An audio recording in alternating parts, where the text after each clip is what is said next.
Assalamualaikum warahmatullahi wabarakatuh. Selamat malam. Jadi, sini saya Mandasvika, mahasiswa Rekayasa Pembangkit Energi, kelas malam atau kelas karyawan semester 3. Nah, sini saya akan mempresentasikan atau membuat video pembelajaran mengenai mesin turbin. Jadi, yang mau saya bahas di sini yang pertama yaitu review mengenai pertemuan pertama yang dilakukan oleh Restu Pengampu, Pak Fauzan dan juga Pak Suryanto. Dan kemudian itu ada latihan soal mengenai apa itu turbin machine, kemudian apa perbedaan turbin, pompa, kompresor, fan, dan blower. Kemudian pada mesin konversi energi ada istilah compressible flow dan incompressible flow. Dan juga menjelaskan mengenai extended turbo machine. Nah, yang pertama di sini saya akan menjelaskan mengenai review pertemuan pertama ya dari mata kuliah mesin turbin. Yang pertama tentunya dijelaskan mengenai kontrak kuliah, itu mulai dari sistem pembelajaran selama 16 pertemuan, mulai dari pertemuan 1 dan pertemuan 16. Kemudian materi-materi apa saja yang akan disampaikan selama pertemuan, dan juga bagaimana mekanisme kuliah online maupun offline di kampus. Kemudian dijelaskan juga mengenai cara kerja turbin uap dan turbin gas. Selanjutnya diberi paparan video mengenai cara kerja mesin turbin pada pembangkit listrik tenaga uap ya. Nah, kemudian disitu jelaskan mengenai bagaimana sih cara kerja mesin turbin, kemudian cara kerja blower, dan kemudian cara kerja bahan bakar sampai menjadi listrik. Oke, mungkin itu saja review dari materi pertama dari saya.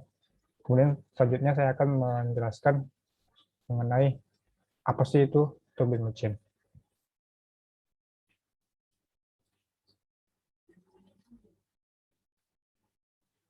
Turbin machine yaitu mesin yang berfungsi untuk memindahkan energi antara poros dengan fluida, baik itu liquid atau cairan atau gas. Nah, turbin machine yang mentransfer energi dari poros ke fluida dikategorikan sebagai pump family, pompa, fan, kompresor, blower. Sedangkan turbin machine yang menyerap energi fluida ke poros dikategorikan sebagai turbin. Next.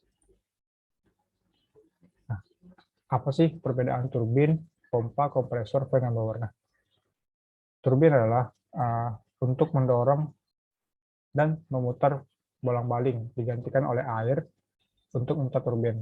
Langkah berikutnya, turbin akan mengkonversikan energi potensial yang disebabkan gaya jatuh air menjadi kinetik. Kemudian, pompa adalah alat untuk memindahkan fluida dari tempat satu ke tempat lainnya, yang bekerja atas dasar mengkonversikan energi mekanik menjadi energi kinetik. Kemudian kompresor berfungsi untuk membangkitkan atau menghasilkan udara bertekanan dengan cara mengisap dan memanfaatkan atau menekan udara tersebut, kemudian disimpan di dalam tangki udara untuk disuplai kepada pemakai. Nah, kemudian fan. Fan pada umumnya digunakan untuk pasokan ventilasi atau udara pembakaran untuk mensirkulasi udara atau gas lainnya melewati alat dan untuk mengeluarkan udara atau gas lainnya dari alat. Oke. Kemudian di sini ada blower. Blower itu mesin atau alat yang digunakan untuk menaikkan atau memperbesar tekanan udara atau gas yang akan dialirkan dalam suatu ruangan tertentu.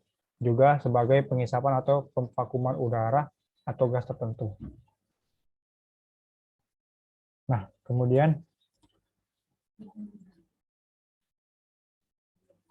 pada mesin konversi energi ada istilah compressible flow dan incompressible flow. Apa sih yang dimaksud dari kedua istilah tersebut? Nah, compressible flow dapat ditemukan dalam sebuah gas. Nah, jadi compressible ini tekanan ya, tekanan. Jadi Gas dapat ditekan atau dikompres karena jarak antara partikel berlebih dan dapat terkompresi banyak. Kemudian aliran kerapatan fluidanya dapat berubah dari titik ke titik. Nah, kemudian incompressible flow ini biasanya terdapat di fluida atau cairan ya. Nah, jadi cairan tidak dapat diberi tekanan ya karena kompresi jarak antara molekul lebih kecil dalam cairan daripada gas. Kemudian extended turbo machine. Extended turbo machine, hampir setiap jenis siklus energi terbarukan membutuhkan mesin. Contohnya pada kompresor, mesin kipas angin, blower, pompa, turbin, semuanya merupakan komponen penting dalam aplikasi energi terbarukan atau dalam extended turbo machine. Mulai dari energi angin hingga energi laut, hingga siklus terbawah hingga pemumpaan hidrogen. Oke, mungkin sekian dari saya. Jika ada salah materi dan salah kata, mohon maaf. Assalamualaikum warahmatullahi wabarakatuh.